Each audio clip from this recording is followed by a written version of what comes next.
Hello, football family. Welcome into Huddle It Up Films, episode 6. Pretty soon we're not going to be able to count on our fingers, guys. We're going to get some toes, and toes aren't allowed. Toes are not allowed on the broadcast. So here we are, week 6, big week 1 win for the Ravens. I say big because it's a road win, AFC win, starting off the season 1-0 against a team that the Ravens should beat on paper. They did beat the Jets. And we're here to talk about it. We're going to look at the defensive line tonight. We're going to preview the Dolphins. We're going to get to everything going on with the Ravens. Here to join me as usual, my 2 wonderful co-hosts, Miss Ashley Priyanka first. How's it going with school, work, balance, drama at work? I hear on the down low. How are you holding up early in the season here? I'm doing great, especially with football back. I'm enjoying school. I'm just happy to be on the show and have a creative outlet. So what are you learning in school? Can you teach me something? Can you give me a question? Can you quiz me? I am an English major, so I can teach you how to write, proper grammar. I might correct you. Okay. To whom it may concern. Yes. Garnett, I see you're playing with your ball down there. Yeah, I'm playing with one of them. Nice. Yeah, so just one of many, I'm sure, in the house. I heard didn't you get a game ball or something like that? You want to tell the people about your collectibles over there? Yeah, so I got a homie. Just now I got a homie that looks out for the homie, or I should say. And the one that's behind me in that case back there is I think that's the 2020. No, that's the 20. That's Lamar's one of Lamar's rookie balls. When we clinched the playoff victory against the Browns. That ball. And then this one right here is actually the 2019 ball. And I think this is maybe the second. I have to look it up, but I'm just going to make sure I got the damn things on somewhere in my man cave. But this is a 2019 Miami ball. One of them. Really? Say. The 2019 opener with Lamar and the 5 touchdowns and all that. Yes, sir. Hey, man. Got good people, man. People look out for it, brother. That's good, man. So are you going to bring one of those up week 4 against the Bills to yours? Yeah, I can bring it. I'll bring it up, and I'll make sure it comes back with me as well. So, yeah. I appreciate the honesty. So, Garnett, I also have to ask you, what do you think of the victory beard, bro? I'm not shaving until we lose. Well, you see, it's coming. It's going. I remember back when I was 12, I had something similar to what you had. So, I remember it came in pretty well. And then 13, grown man beard came in. So you're coming along, brother. You're coming along. Yeah.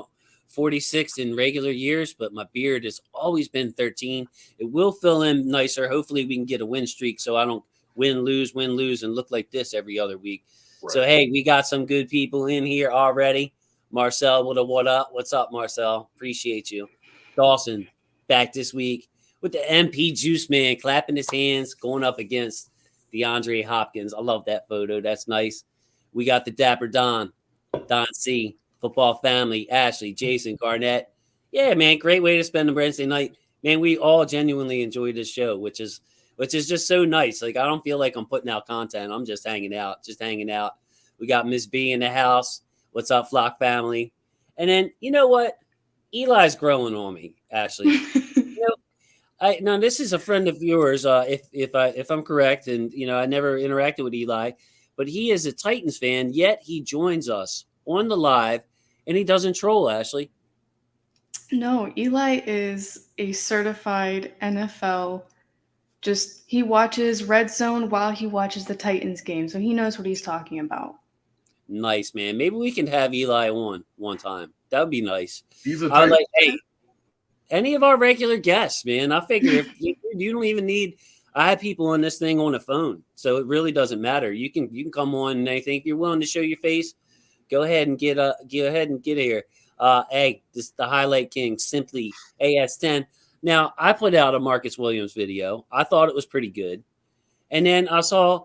Simply put out a Marcus Williams video, and I'm sure it's great, better than mine, but maybe he'll bring some views over to mine. So Simply, I see what you're doing here, man. Thanks for the support. Yuri, just in time. Enjoyed Yuri's segment last week. He got me a little nervous with his references. And then, oh my goodness, I don't know if you know this guy. This is a friend of mine, friend of probably maybe Garnett knows who he is, but he likes to be incognito. If you recognize that photo, growing out the hair and the beard, bro. I'm trying to get to you, Eric. I'm trying to get to your level. You know this, man. You know this, man. Elliot, y'all. And then hopefully I didn't miss anybody. I love all the comments. Going through. Oh, hey, Sutton Def's in the house. Sutton Def. And Sutton Def, I don't know if you know this, bro, but I said that if I had your voice, I feel like I'd have $1 million by now, but I don't, and I don't. So keep that voice, bro. Do some TV work on the side, man. Do like commercial toothpaste or like hair commercial. You know, I was talking about my hair. So guys, let's get into it. Enough time clowning around. Ashley, just wanted to start first of all with your one, like, it was a lot of things happened in the game, but what was your one main takeaway from the Ravens versus Jets game? So this was hard for me to choose because I had so many takeaways, but I condensed it down to coordinators.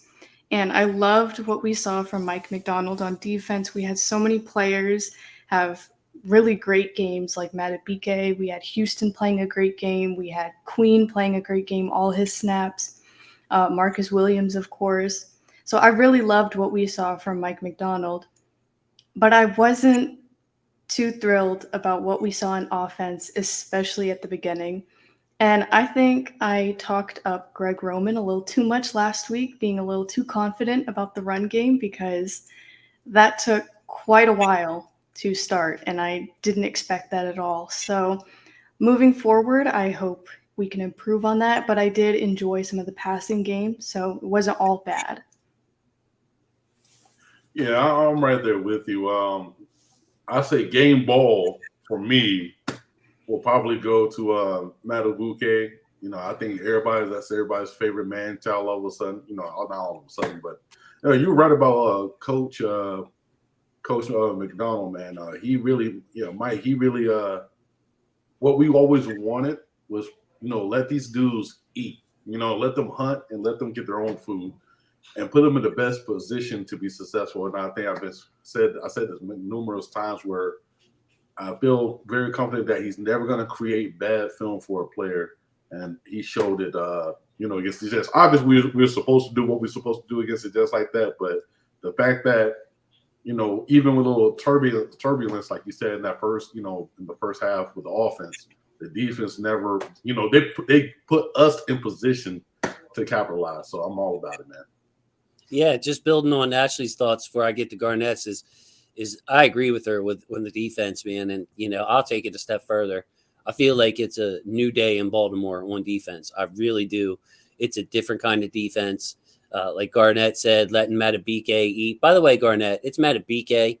We struggle with Adafi over his name. No, I didn't. Adafi seems easy to say to me. But it's a Matabike. Like, think of my nose, bro. A beak. Big beak.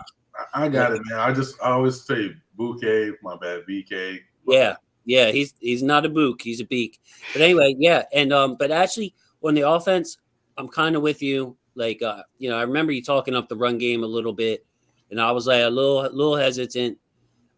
Greg Roman himself, like you said, you were a little disappointed, but I do like the fact that the long passing game is still here to stay. So, I guess I agree with you. I was disappointed at the start, just like you were. But as the game went along and we started airing the ball out, I love seeing that. So, Garnett, what's your main takeaway from this game, sir? So my main takeaway is defense is going to be hellacious coming up. And offense-wise, I think I say the first half was basically preseason game 4. And the Russ got knocked off for Lamar. He looked clean. Ben Powers, but then again, Tyler Linderbaum. He had a couple bad moments due to Ben Powers, but seeing a couple pancakes from Linderbaum, get to the second level, everything what I expected from the guy. But overall, though, it was a rainy day. I get it. We make excuses. I just feel we had a lot to build on if we going against Miami with that offense. But the defense, man, I said it like this: The next two games, and I'll leave it like this, we can move on to the next one. But the defense, if they can literally do what they did against the Jets in the next 3 weeks in a row, the league needs to be on full alert. 100%. And I feel like it's not a new thing that we start out slow in games. I think that's pretty predictable, is on offense anyways. And I just like to see them get that energy that we see in like the start of the third quarter, mid third quarter from the beginning, because we would be so much better off if we had that energy going into the game straight away. Yes, for sure, for sure. And that's something, Ashley, man, you weren't here last year. You would have been right along with Garnett, Jake, and I. The slow starts, especially for Garnett. I mean, this man was taking them really, really hard. You know what? You guys kind of covered my main takeaways. The defense, like I said, I think it's a new day in Baltimore. I'm really excited about this. And I think the defense is going to win us a big game, quote unquote. You never say one thing wins it. But on offense, it's more of the same to me. It's more of the same. It looks like last year, which is a little bit concerning. I would love to see this run game. You got Lamar and you got Greg Roman. You should be able to hand off to a running back and run the ball. I mean, this is kind of like, what is Greg Roman here for if we're not running the ball? Spice up the comments right there. Another thing, my buddy at Ravens, 8 Leet, if he rings a bell. Garnett, you know who that is? Ravens 8 Leet? Feel like I do, man, but I'm not sure just in case. That's Jamil's partner. That's why I thought, hey, so that's Knox. Yeah. I mean, he's got a lot of aliases out there, so I don't try to put him on blast. But yeah, that's him. My bad. Yeah, and if you don't know him, Ashley meet Knox, Ashley. But yeah, it's just, he liked Lamar under center. Me too. I did a video, actually a cut up of the 11 snaps we had under center. Doesn't sound like a lot, but it actually was, because the Jets had the ball all day. Like, we didn't really have the ball. 11 snaps under center, mostly on like first down or second and regular, to use the play action. We got a big pass interference, off of that play. Got a big plays off of it was just more successful under center. And they actually asked Lamar about that today, and he said, yeah, I'm comfortable. It seems like it's part of the game plan here to stay. So I'm excited about that part of the offense. And then the other thing, Garnett, they asked Lamar about the slow start, or if preseason, may have contributed, the rust and all that. And he said, yeah, rainy, another thing. But, because it's a trend from last year, Garnett, let me get your thoughts on this. Like, I don't want to hear, I really don't want to hear it. Yes, it's a legitimate reason, but I don't want it to get into the excuse land. You know what I mean? We got to be able to start well.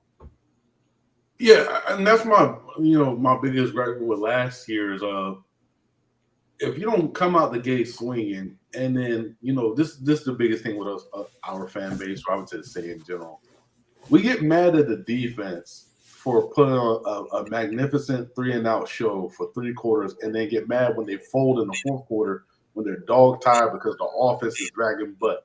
So in those situations where we are now with this team, we need this offense to literally just, hey, just give me, if you can give me 7 in the first, or heck, if you spot me 10, I promise you, we can be able to coast, because the defense is going to put us in great field position and can flip it on 3-and-outs or turnover. We can probably win that turnover margin highly this year. So I think when it comes to just the offense, it's the best. I understand the run game might have came.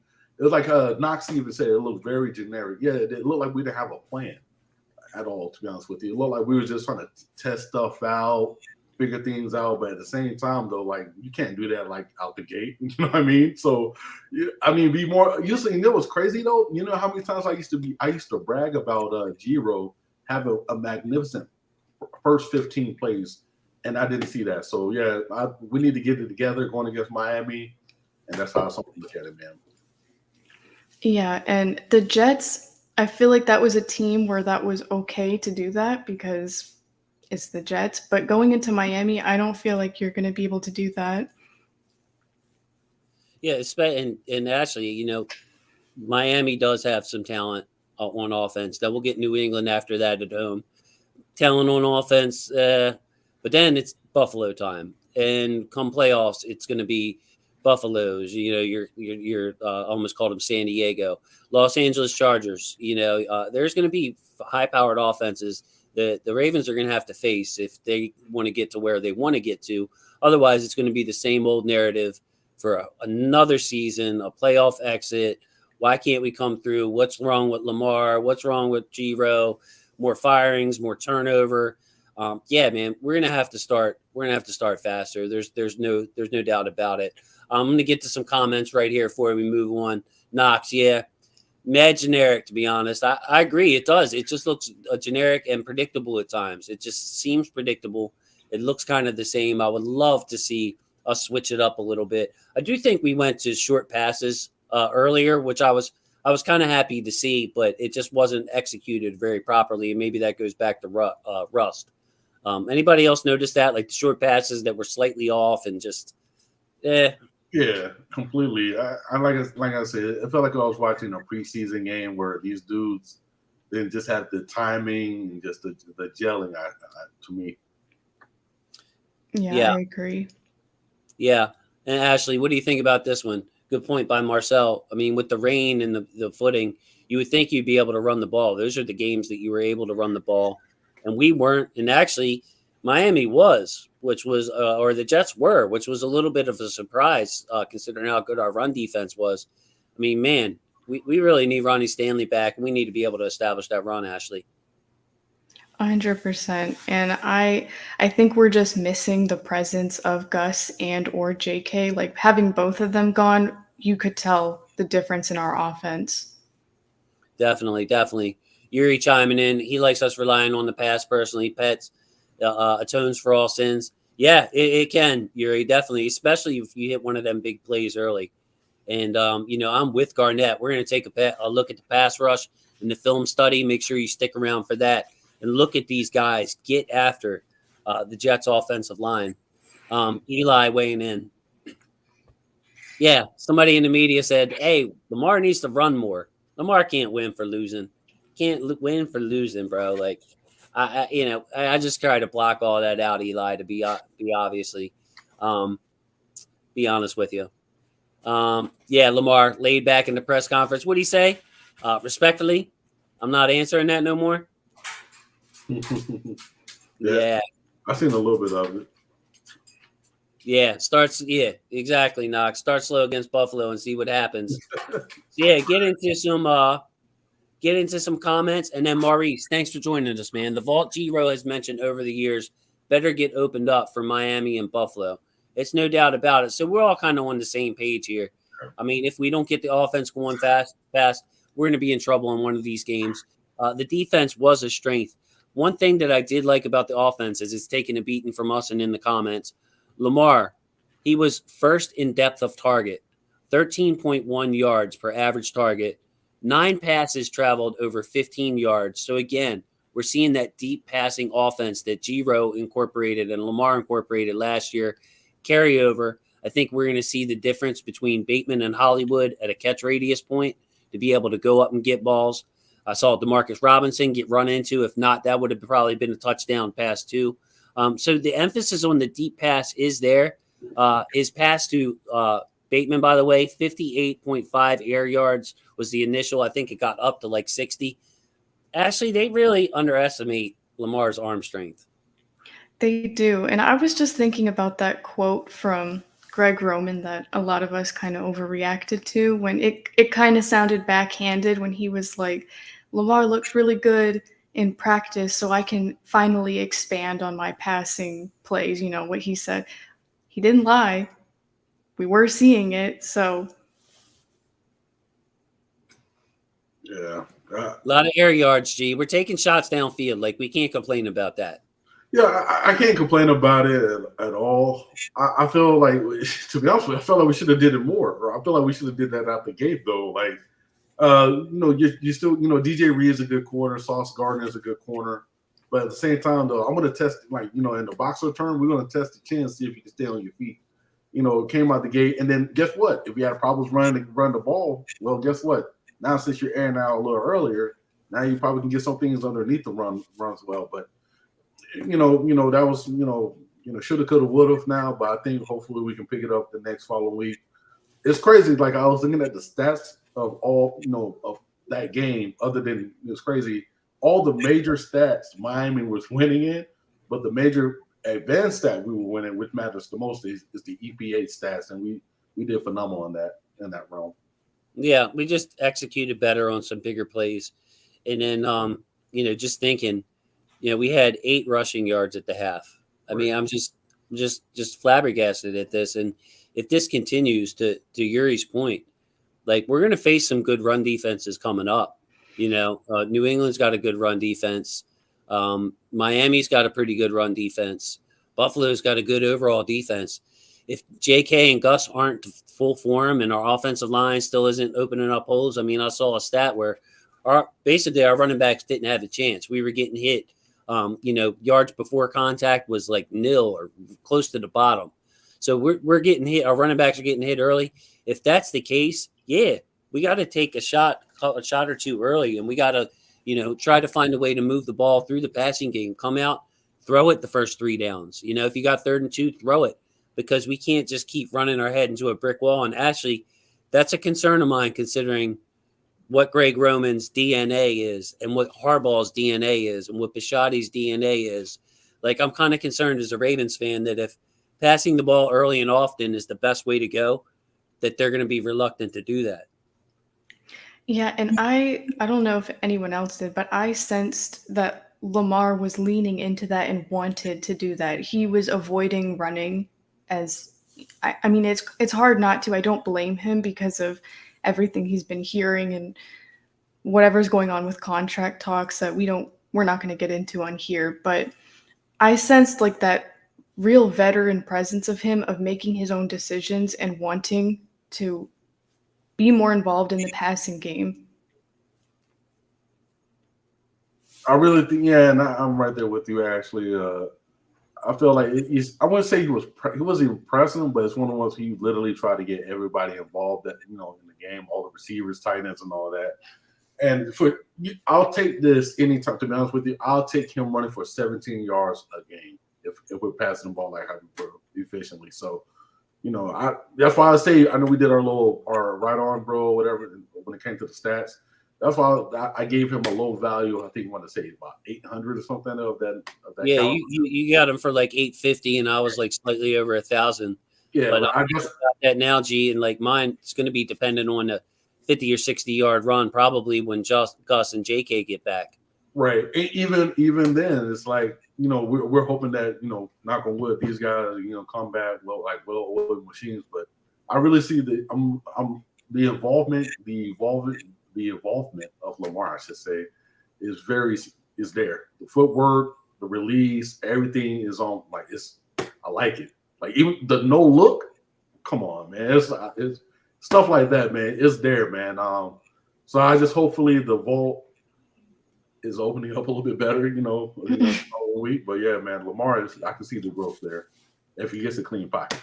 Yeah, the vault might open up, and Santa Claus might come in and shake my hand this Christmas. I mean, it might. I've been loyal, man. I've wrote him letters since I was a kid, that kind of thing. But all right, 2 things on Lamar. Number 1, what would you grade him for this game if you had to give him a letter grade? And then number 2 on Lamar, do you think he's like part of the plan is maybe to pace Lamar? Like, not only just like him doing it. I'm not saying Lamar shying away from any competition. Lamar's the ultimate competitor, but like an agreement between Harbaugh and Lamar, not even contract related. Be like, look, bro, come week 15, 16 against the Bills when it's 3rd and 10, come to playoffs, we're going to need you fresh. So could you see them pacing Lamar in the run game, Ashley? And what kind of overall grade would you give them? I'm going to say I give him a B, and the reason I brought it up is I think that, yes, that's a conscious effort by the team. I'm going to go with a B too.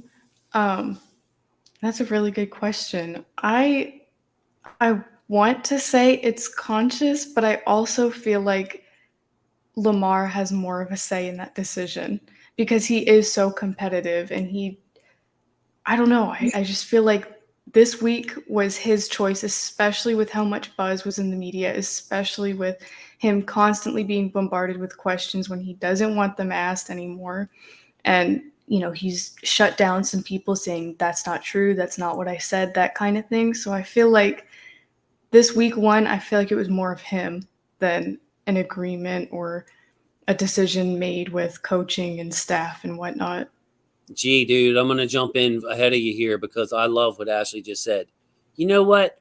Ashley, that's brilliant. Like, Lamar does pay attention and wants to make a point. The whole not bad for a running back. I'll show you guys.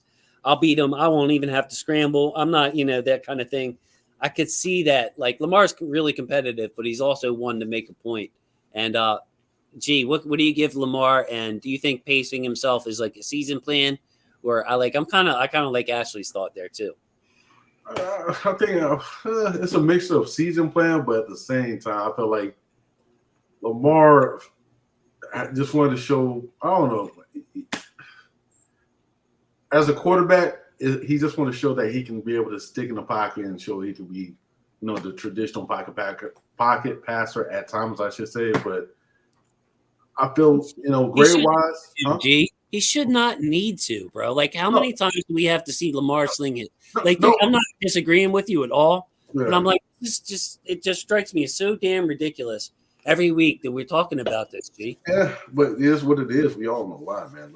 If we're not, keep it real. But it's at the end of the day, man. Like, it is what it is. He wants to just show that he can do it at a high level, man. Like the way how people talk about Aaron Rodgers, Tom Brady, Patrick Mahomes at that level, even not now even Josh Allen at a crazy level.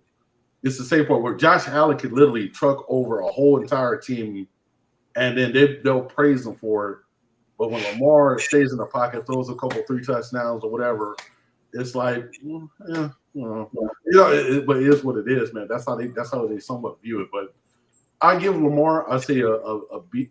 It would have been an A flat, but I give him a B plus. All because of that one, he threw. I could say it's his fault, but he threw a 50-50 ball. He's underthrew it, so I give him a B plus for it. Yeah, I give him. I'm like, my B is because I think that there were some passes, some easy ones that he was a little inaccurate on. There were a couple that looked inaccurate on TV, by the way, and I went back and looked. And again, he was doing one of those things where he was leading the receiver, turning the receiver to the open field and open yard. So that's why you got to go back and watch the tape. So he was more accurate than I gave him credit for when I watched it on the TV. He's got to get credit for making the big throws when it counts. I mean, the throw to Duvernay was perfect. Duvernay is not the tallest, longest guy. Great hands by Duvernay. I was talking to Knox about that today. Knox, by the way, tell the people how many trades you made in your fantasy team. He calls me every day with fantasy trades. He says he made an even 50 trades in fantasy football. And I swear to you, bro, he don't even call me and say, hey, Jason, how you doing, brother? How's the show going? Hey, how's Ashley doing? Hey, how's Garnett doing? How's your wife? How's your kids? He's calling me about fantasy football. Like, I thought we were closer than that, Knox. Yeah, trades. I'm going to get to some comments, guys, before we go to the film study. Our guy, Balti Raven, back. Thanks, Balti Raven. Thanks for checking in, man. They moved the goalposts. He's a run first quarterback. He win with his arm. He's still criticized. Can't win for losing. Garnett has an idea of what that is. I have an idea of what that is. You can leave it up to yourself, man. I don't like to get into all that kind of stuff, but some guys, like you said, Josh Allen lowers his shoulder as a hero. Lamar's going to get broken off. Yeah, he's right. He's wrong with the media. Can't win no matter what. I say can't win for losing, Balti Raven.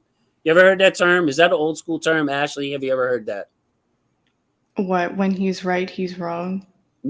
No, mine. He can't win for losing. No, I've never heard that before. That's just because you're down in Florida. That's just because Garnett. Have you heard that? Yeah, I heard it before, but I heard it from it's a Georgia thing, but we said it's just a little bit different. That's the same shit. I mean, stuff. Knox confirms 50 trades, and now his team is so ridiculous. He tries to get over on people, man. Is it 50 trades in one league or 50 trades in multiple leagues? No, in one league. And one league. God, that's crazy. Like, at some point, you would just not pick up the call. Eli, he's in 9 fantasy leagues. You know what, Eli? No shocker there, bro. I kind of happening. I kind of get that, inferred that from your personality. Hey, let's get to the tape, fellas. Let's check out this 4-man rush. What I'm so excited about with this team is the 4-man rush. Now, I don't know. You'll be able to see at the bottom. It's a little fuzzy what the result of the play is. But on these plays, I did put a purple circle over some people to let you key you in on who's going to dominate in that play. Now, you see this is a 4-3 defense, fellas. You see the 4 people up front. That's Oweh, 99. Matabike is highlighted in this play. Michael Pierce, 58. Calais Campbell on the edge, just like we were predicting. He is an edge player in this defense. Then you got Queen and Bynes as 2 of your linebackers. Malik Harrison is your outside linebacker. Now, just imagine this, guys, with Tyus Bowser out there in Malik's spot. Tyus Bowser can either come and rush or Tyus Bowser can hold back. We'll have Tyus Bowser on Malik's side, where Malik is, and also Marcus Peters. Goodness gracious, skies above. Please let me see this defense. But we're going to run through a couple of plays, and then I'm going to go to Ashley, and Garnett can pick up after Ashley just to let her know what you're seeing because they're going to get tired of my voice after all this. So just check out the pass rush, especially from Mr. Matabike on this play. Just pure power. Forces Flacco to check it down. Pure domination. Flacco was checking it down all day, by the way, guys. I think he threw, it's something crazy. We'll bring it up later, but I think it was like 5.9 yards per attempt. Yeah. Matabike in the face, has to get rid of it, or else he's going to take a sack. Matabike again. This time he has a little bit of footwork. You see the straight arm, chases Joe right into Calais. And if you guys remember, that was an intentional grounding. Could have been called a fumble. But yeah, watch the little stutter step on this. I like how he just kind of lulls him to sleep with some quick feet and then long arms him, pushes him right into Joe Flacco's Flacco's lap. Watch the little quick feet right there, and bam. Calais, very disciplined as usual, knew he couldn't get home and stayed there. 3rd and 5. Here's a 3rd and 9. We're going to get to take a look at Michael Pierce in the middle. For you guys that always worry about or wonder what the technique is, Michael Pierce is at 0. Okay, so if you're lined up right on the center, that's 0. If you're lined up on the center, either side of the center shoulder, that's 1. If you're in front of the guards, that's 2. If you're on the outside shoulder of the guards, that's 3, so on and so forth. So it's not rocket science. A 3-tech, you could have 2 3-techs on one play or so what have you. Michael Pierce, though, Ashley, before we get into it, let's get your take on this big, I think, upgrade from Brandon Williams last year. Yeah, I agree. And earlier when we were talking about the setup of our defense, even now is pretty deep and pretty stacked, especially with the right defensive coordinator knowing how to handle each of their talents. I feel like we're only going to improve from here on out when people are coming in from injury. Yeah, and Garnett, again, this is a 3rd and 9. It's going to be an incomplete pass. You see Justin Houston, number 50, is one of the 4. I think that's Calais with his tall legs right there. Michael Pierce and Oweh on the outside. And Patrick Queen, he's just going to be showing some pressure. I believe he comes up a little bit and then drops back. So, again, your 4 expected rushers are the 4 guys rushing on this play. On a 3rd and 9, Garnett, this would have been a blitz city for Wink. Yeah, it would have been. You would have seen probably like a dog. I would say a dog effect. What I mean by dog effect, linebackers going in, Chubb whipping around the end, and then probably poor rookie Hamilton would have probably had to come up and play like the middle, and then right when he does that, it'd be a oh crap, somebody's going right behind me old factor. But yeah, right. Mike McDonald is not in that situation. Thank God. When I've seen situations like this before, G, what would happen is Oweh over there on the right end would probably drop. And then Chuck Clark and Hamilton, some combination of them, would try to 2-on-1 that right tackle, you know what I mean, from the left side of your screen. Right. And basically Oweh would be dropping into no man's land. And, Exactly. you can get burnt or it can work. It depends on the quarterback. Against Joe Flacco, Wink would have had a lot of success. Let's face it. But against Patrick Mahomes, Justin Herbert and company, it gets a little sketchy. It's a little sketchy, bro. So let's watch Michael Pierce dominate. We'll go on for a couple of more plays and then stop it. Look at the quickness, the stunt with Campbell. Joe Flacco with a nice play there, but it falls incomplete. But again, what a nice dominant play. This is Justin Houston right here. Look at the footwork. And again, this is where I say, like, not all great plays come on, like, all highlights don't come from stops. You know, this is a completion, a 6-yard gain on 2nd and 10. The Jets will take it. Nice play design. But again, look at Justin Houston with the old okey doke, getting the left tackle to lean to the outside and then coming on the inside. If Flacco holds that ball for one more second, it's going to be a sack, maybe a strip sack. Nice speed by Patrick Queen. Justin Houston again.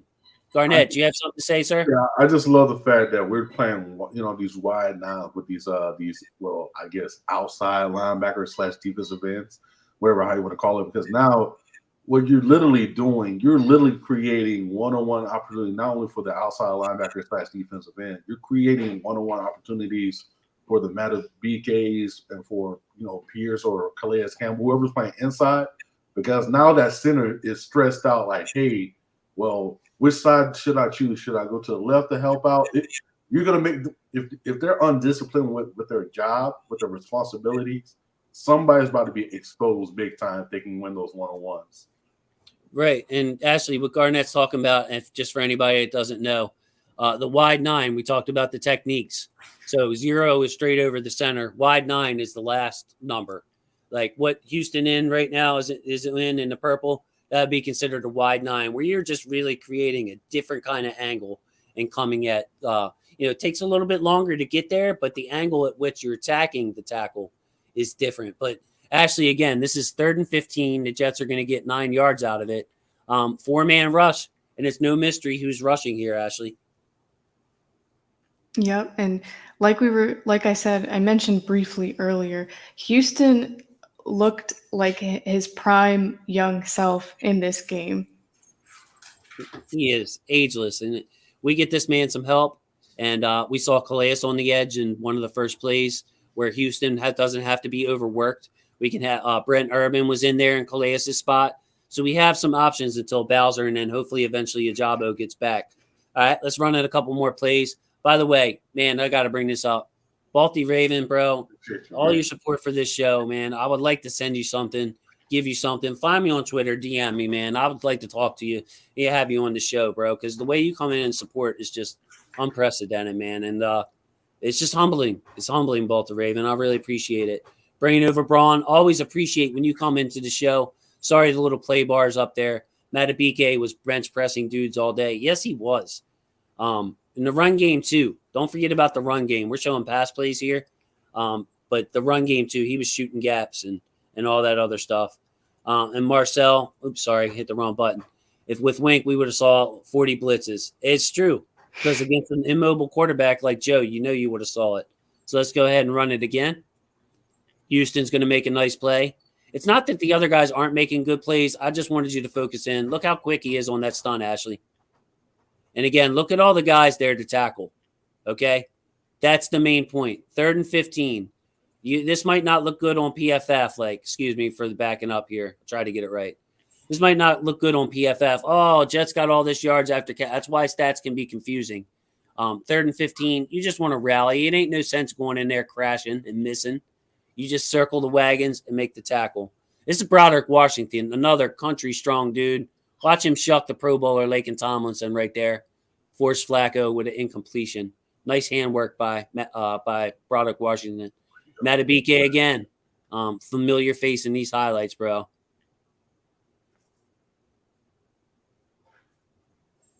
I mean, there's Broderick Washington with another bat down. I like that because that was like a team effort. You see the 3 guys being highlighted here. Let's take a look at each one. We're going to start over here. I believe that's Adafi Owe. Let's check out Owe on this play together. Over on the right. On the right of your screen. Owe, speed, spin, right in Flacco's face. Very nice move. Let's check out the middle. That'd be Calais Campbell, I believe. Where's that Pierce? No, that's Broderick with the tip. To Broderick. He's going to split these 2 guys. Get his hand up, realize it. Good eyes by Broderick Washington. Garnett, you notice how he's got his eyes on the ball. He doesn't have to have his eyes. 2 guys in his face. He doesn't have to have his eyes on the guys. Exactly. And then, of course, on the other side, that's Calais, just grown man and people. And I probably could have put a circle around Houston on the left here too, because he's going to bully that left tackle pretty good. Team defense, guys. Yeah, as much as we can just say how bad the Jets line is or whatever, but at the end of the day, they're in the NFL. You only can play who you play against, man. You dominate who you can dominate against. And the one thing I love about the whole performance of this defensive line, which was, like I said, was expected, was the fact that whole pocket is collapsing. It's not just around the edges anymore. It's like literally the interior of that pocket is gone. Like there's no more, hopefully there's no more Patrick Mahomes stepping up, then, maybe able to skate out to the left or right and get the ball off anymore, because these guys are actually moving the pocket like you illustrated, Jason, getting the hands up and all of it's beautiful. Yeah, actually, I mean, there's something that me and you specifically have been stressing these first 5+ episodes is getting pressure in the face of these guys, especially the good quarterbacks. And again, you got to realize too, Ashley, at this point in the tape, the Ravens have the lead. So you seeing these quick passes, and fans might say, "Oh, well, these, we're giving up yards." Yeah, but we're up at this point probably 21-3. You know what I mean? We made the Jets burn all this clock. Without those blitzes and with getting pressure in the face, we were forcing the check down from Joe Flacco. Yeah, and there's no sense when you're up that far and it's toward the end of the game, there is no sense in risking injury, especially after the season we had last year, the week 1 we had last year. There's just no point in that. Yeah, I feel you, but it's just no point in like why? I like the game never felt in doubt when it was like basically I want to say if any coaches are in here they can correct me, but it was like a really safe cover 3. And what that means is you have 3 guys on the back end protecting the very back of your defense. When the Ravens built the insurmountable lead, Joe Flacco really didn't have a chance to push the ball downfield. He checked it down a lot early because of the pressure, but late there was just nowhere to go. And I'm going to get to a couple of questions here in just a second, but we're going to finish out the tape. This is a really good rep by Michael Pierce, Garnett. Hopefully you wake up for this one. I'll see you yawning down there. Look at that. Just grown men, man. Just a grown man. Ridiculous. 4th and 6. And again, it's coming from all angles. Patrick Queen got dinged for that one, but I mean, I thought that was a good move by the running back. Here's Broderick Washington again. Guy nobody talked about in this game because there were so many good performances on the line.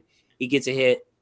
That looks like a way over there. Yep, you can tell I'll burst off the line. Woo! Now that was our buddy Max Mitchell. Remember last week, guys? Max Mitchell said it ain't nothing he has not seen before. Number 61 over there. Wonder if this happened to Max Mitchell at that big famous college, the University of Louisiana. Not, you know what I mean? Talking this crap. Adafio Way does it to him dirty on this play. This is what we want to see from Adafe. Stress him with your speed, and then bam. Now, I know it was wet and everything, but there's really nothing Max Mitchell can do on this play. Because, again, Adafi puts him behind the 8 ball, Ashley, by using his speed here. Oh, crap, I'm getting beat around the edge. I got to hurry up. Next thing I know, I got a stiff arm. Just a beautiful move from Adafi away. He could do this. Adafi could do that 10, 15 times a game and have himself a game every week. Right. And that's why I want to see. That's the one thing I would say I was not really disappointed in Owe in this game, but I wanted to see the more explosion, of him out of that game due to just knowing what their tackle situation was. But he did. I feel like he just played responsibly, and that's okay. I mean, he read his keys and played discipline, which I'm completely fine with. But hopefully in this Dolphin game, I want to see like a Justin Houston type of performance with what we saw. Just a couple sacks here or there, hopefully. Yeah, Ashley, what do you think about Adafi Owe's development as a pass rusher? We know what kind of athlete he is. We saw him take a small step from his first year in college to his second year in college to his first year in the NFL.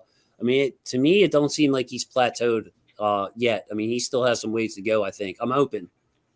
Yeah, and I agree with what Garnett was saying. I think I expected a little more of an explosive game too. I know a lot of people were projecting he'll get a sack, he'll get X amount of sacks. Like we were expecting that kind of performance from him. And it, like you said, it's fine that he played a safe game, but I feel like moving on to these bigger teams like Miami and Buffalo, I really want to see more of that. Yeah, we're gonna need him. Especially, we'll get to the Dolphins or the Dolphins personnel later. They got some issues at tackle. Like this is a Justin Houston, Adafio Way, Calais Campbell kind of game. They got issues really different spots in their line, man. Like their left tackle is good. We'll get into that in just a little bit. Eli, finding a way into my heart here. PFF, because that's the sound you make when they post. Yeah, Patrick Queen, by the way, got graded in the 50s for that game. I know he made Patrick Queen type mistakes, but it was a really good game from Patrick Queen. There's no way their numbers add up. Maurice, couple of comments. Hope our defense keeps it up. We will get tested. Here's a question. Let's get into some Dolphin stuff. Who should cover Hill and Waddle Sunday? Garnett, I'll give it to you first, man. How do you think we're going to handle this? We don't even know what kind of corners we got out there, though, bro. Yeah, so that's a really good question. Marlon, Stevens, Armour Davis, those are the only who else? Well, I mean, Peters has been practicing now for a couple of weeks, few weeks. Yeah, I would like to see him, but I don't know. We'll see how it goes. But I'm just going to stick with the three that I know are active, or that we know are active. And I think the way how we're going to cover, man, it's not going to be obviously Marlon's going to probably match up with whoever is is going to be on the right side or whatever I should say, or left, right side. But I don't know, man. Hopefully we just play a smart. I want to see just a cover two shell, like a cover two. I think we got the safeties to do it. So I would love to see that. I feel like we should play a man against those two. I'm not saying it's suicide, but it's damn near close to suicide. Don't put these guys in those type of situations. If you do play man, let Marlon play Marlon ball by playing playing press man. Like Marlon's a strong dude, man. It's crazy how strong he is. Being able to lock up people on the line, but. Yeah, I just don't. I couldn't tell you who would match up who well because Waddle, he's super fast, but he's super shifty, can run nice routes, and I would not like to see Stevens on him. But let's just say I said this to a friend of mine, and I'll be quick and I'll let Ashley chime in on this. Stevens is in a great situation to build up his resume and become a hell of a football player in these weeks because obviously with Kyle Ford being gone with the ACL.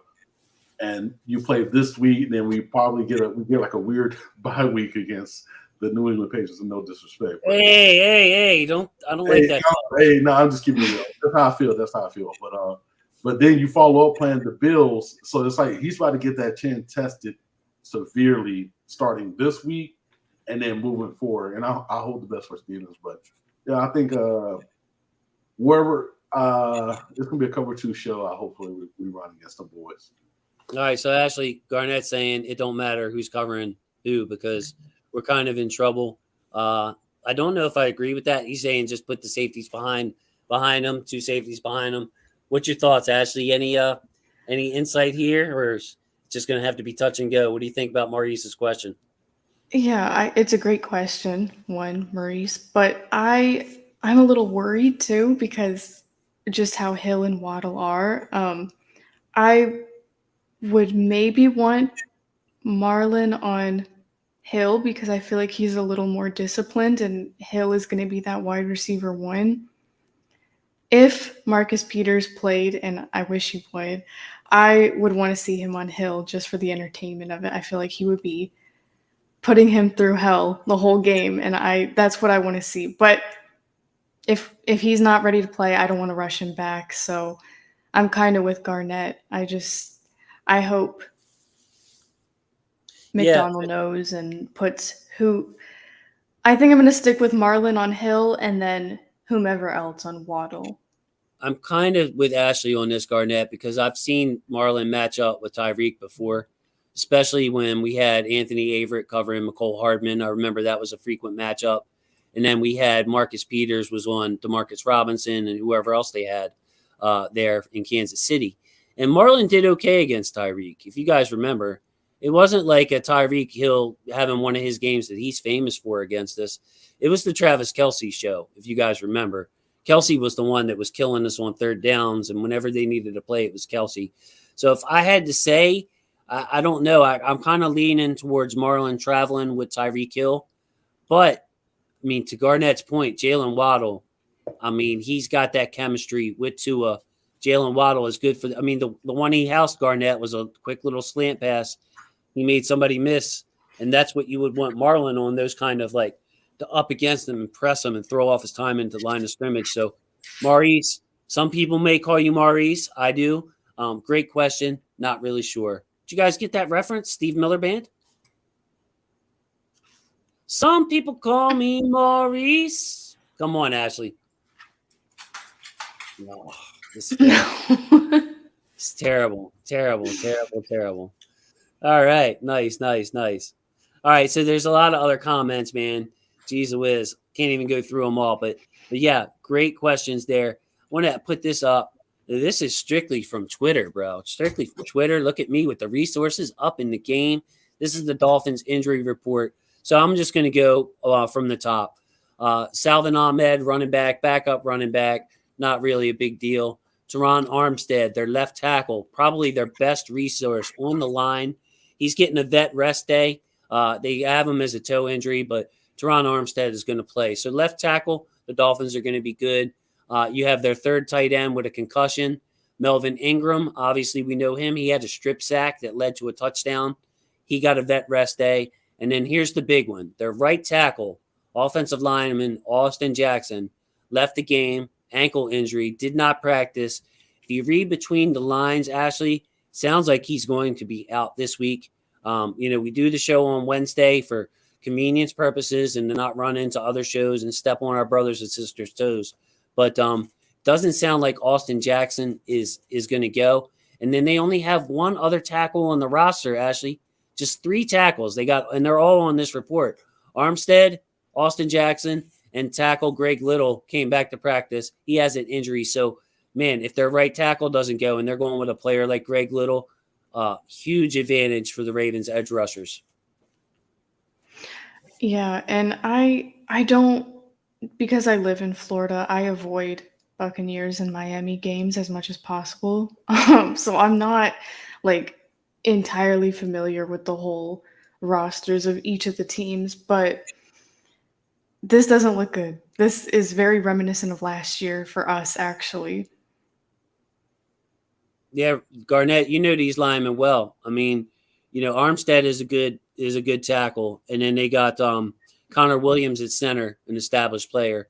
Other than that, I'm not really impressed with the Dolphins' offensive line. I got to be honest.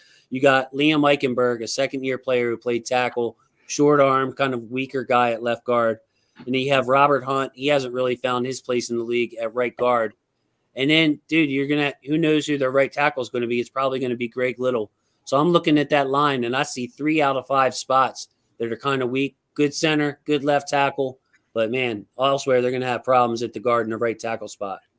Boy, I'll tell you this, man. If I learned anything about last year, I learned that looking at these sheets and then looking at stats and then like trying to put it together, be like, man, this should be barbecue chicken for our pass rush. But I'm going to play it safe and act like, man, I don't know, wink, wink. I don't know if this might go as what I hope it should go. I don't know if Owe should have a sack. I don't know if Houston should have a sack. I don't know if, the interior rush between Pierce and Broderick Washington and whoever else is going to contribute have a sack. I think we learned our lesson, Jason. That's all I got to say. Dude, I feel you, bro. I feel you. Now, the one thing I will say I want Ashley to comment on is Tua is going to get rid of the ball very, very quickly. That's his thing. It's a quick passing rhythm offense. So, yeah, maybe we can exploit their offensive line as much as we're thinking. But, Garnett, the Jets line was better than this line. And last year, I know why you're saying that, brother. We had all these bad lines we were going up against and couldn't get the pressure. We kept saying every week, oh, well, we can exploit this right tackle. We can exploit this left tackle. Oh, they're weak in the middle. And then it never came home. But actually, that film study we just looked at and the plan of attack on defense tells me that we can get into his face and disrupt this Miami offense. Yeah, 100% our defensive line can profit off of all of these injuries, and especially with the type of quarterback that Tua is. And I feel like we might, kind of like what Garnett was saying, I don't know, he might get picked off too. Who knows what will happen? Yeah, I want to see a tip pass, Garnett, at the line of scrimmage. Matabike or Washington again get one. Tip it up. Maybe somebody like PQ can take it to the house. Or we saw Chuck Clark in the box a lot. Or maybe a big man rumbling. Maybe a Matabike does a Haloti Nada in that 92 jersey and rumbles down the sideline. That would be really nice to see. We have a first prediction. Now, Yuri, he kind of bragged on Twitter, being like, what did I tell you? What did I tell you? I was like, yeah, what did you tell me, bro? What did you tell me? Like, I don't get it. You said we would win. We didn't like crush like you were talking about. Right, guys? I mean, Yuri was a little extra confident compared to what actually happened. And he also said that Sauce was trash. And I looked at the numbers. Sauce only gave up one catch and locked Andrews up pretty good. So, yeah, Yuri, I don't know what you're talking about, bro. I don't know what you're talking about. But I would take a 33-13 Ravens win, Garnett. What do you think? Yeah, I'll take it's something similar to that. I'll take a 31-13. That's what I'll go with. Somewhere around there. You just copied the score, bro. He said 33-13. You go 31-13. I know. He prices right them. Prices right in them, bro. $1. Yeah. Well, I thought nobody would catch on to that. I'm trying to be funny, but like yeah. But for real, I think we just come out the gate side. I'm just hoping that performance. You killed it. Tua's like about 5'11", like not even 6 foot. We got nothing but mammoth. We got like literally the Great Wall of Baltimore, as I should call it, up front with it. Just Calais Campbell get his arms up, like you said. Hopefully someone knocks one of those down. But their run game was not getting active, just like last week. So I was really so much feared. I was really scared of thinking like, man, Raheem Mostert, if he can get it going, man, it's pretty scary. But they didn't get nothing going. So I think it's not going to still be nothing. Will still be mind fart, full retard just now. They're still not going to be able to get their run game going when we play them. So I'll leave it at that. Yeah, and their line has a lot to do with that too, Garnett. They're not a great, powerful run blocking line. That kind of the opposite. Hey, Ashley, we got JEJB. We call him Judge B. What do you think? That works. Right. Instead of spelling it out, Judge B. That works. Judge B, yeah. Yes. So Mr. B, we got Yolanda B, Miss B in here. And Mr. B says, can't wait to see Travis Jones. Did you notice who was on the practice field today, Ashley, and staying at 20 minutes after practice to work on things? Travis Jones. What's his nickname, Garnett? Talking about collard greens? Yeah. Yep. Yeah. I don't think he plays this week. I figure he's going to need a week to get back in shape. What do you guys think? I think so too. I mean, he's a mutant, so I'm just wondering he ain't gonna come back this week. But like the fact that he was a full participant at practice, that really wow, that's insane. When it was talk about him coming back in like week 4, week 5, and he's this far ahead of schedule, man. Hey man, hey, shout out to the new Ravens, medical team / workout team that we got this year. So, hey man, keep it up. All right. I'm going to go one word answer. Garnett, take yourself off mute, bro. We're going to go quick. Is this player going to play this week? Garnett, J.K. Dobbins. No. Ashley. No. Ronnie Stanley. No. Marcus Peters. No. You said one word answer. I hope, but I don't think so. You're allowed to cheat anytime you'd like. Simply don't listen to that. Don't listen. I didn't mean it like that. Simply anytime you'd like there, Ashley. Yes. So yeah, I'm kind of feeling it. Like I'm kind of in wait to see it mode with all those guys. I would just it would be nice, but Peters would be really good this week. I feel like Peters and JK have the best shots. Like, I really think they're going to take it careful with Ronnie, but Peters has looked good for a while. I don't know, just kind of a hunch.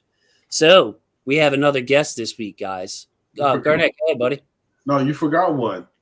You ready? I'm going to give you one. Hey, you got 2 seconds. Nick Boyle. Yes. Who? Are you being funny? No, I didn't hear you. Damn. Okay, I'm done. Nick Boyle. Oh no. Healthy scratch. Oh, now I feel bad because I would never say that about Nick. Yeah, I feel really bad about Nick, bro. I sent out a frustration tweet before the game saying that Terez Hall is probably my least favorite player. I wanted to say more, but I didn't want to get crazy with the wording. But to take that cheap shot on Nick Boyle and to really just alter his career was ridiculous. And somebody in the Boyle family actually liked that tweet. I mean, it's just, he was such a good player. It was one of those guys that I would have loved to shown you the film study of Nick Boyle to concentrate, to watch him block all types of body shapes on the defense, any position, bro. He was just dominating them. I mean, he could even hang with a guy like Jadeveon Clowney, get some wins, and even though he would take some losses. So we have a guest from the Situation Room. One of the best looking guys I know, but I say that about everybody. This is Mr. Jordan Kyo. Jordan, please introduce yourself and tell people about what you and Gabe got going on during the season. Yeah, what's going on, everybody? Happy to join you here. Good hearing some Ravens talk, especially, man, these injuries are big questions we got for us. But I run a podcast with my co-host, Gabe Ferguson. It's called The Situation Room. We're trying to break down games right out on Sunday evenings, trying to talk about some of the key plays and some of the big things that we've seen that happen on the field, break down some of that scheme and some of the coaching calls or some of the individual players, and get that out there on Twitter right away so we can start getting those conversations going early. All right, so Jordan, you want a question here before we get into the Dolphins? Yeah, fire it up. Boogie Down EJ's got something to say, bro. I want you to comment on this, Jordan. Ashley and Garnett talk a lot. Okay, so has nothing to do with Gus or JK. Lamar sets the tone for this rushing attack. If Lamar decides not to run, we have no rushing attack. Teams won't respect our run game unless Lamar runs. He says, I don't want Lamar to run. He shouldn't have to run. That's the RB job and G-Row's job. All right. Yeah, I don't know that I totally agree with that, Jason. I just rewatched the Miami game of last year, and the disaster of that game had a lot to do with Devontae Freeman not having burst and Le'Veon Bell being 2 years too old to be in the league. There were lanes in the first half for both of them to take advantage of. They didn't. There were opportunities in this last game we saw in week 1 where that didn't get fully taken advantage of. And I think that you improve the running back talent. We saw this in J.K. Dobbins' rookie year. When you have a guy that can get to the edge and utilize that speed, it creates extra running lanes for Lamar. There is no doubt in my mind that Lamar Jackson is the best running quarterback in this league and one of the best quarterbacks in this league. But you give him extra space, extra angles. It's a game of inches for a reason, and you give him those extra angles, and it goes a long way. Gus Edwards doesn't get tackled behind the line of scrimmage, doesn't take losses, picks up short yardage on first downs. All those things in the way the Ravens run this offense are critical to keeping chains moving, staying on down and distance, being able to utilize those things effectively. So he's right in the sense that Lamar is the best rusher that the Ravens have, even when J.K. Dobbins and Gus Edwards are healthy. But those guys add to his dynamic ability and are a big part of what this team is going to be able to do as they go through the rest of this year. Yeah, a couple of things I want to add. Jets got a pretty good run defense. I think that'll show up throughout the year. But still, I mean, Jordan say all that, man. I'm still waiting to see it after last year. I agree with you, but I kind of feel like Boogie Down EJ, bro. Like I need to see this, bro. I need to see it for my own sanity. Like I would never think sitting here. I'm like, all right, we're getting big plays on offense. We're running under center. The defense looks great. Man, when I'm worried about Greg Roman and Lamar's rushing attack, it's like, my goodness, bro. That is just crazy. So Jordan is going to bring us the 3 key matchups. Now, Jordan, your job is to do better than Yuri did last week. Tall task. I mean, Yuri brought it.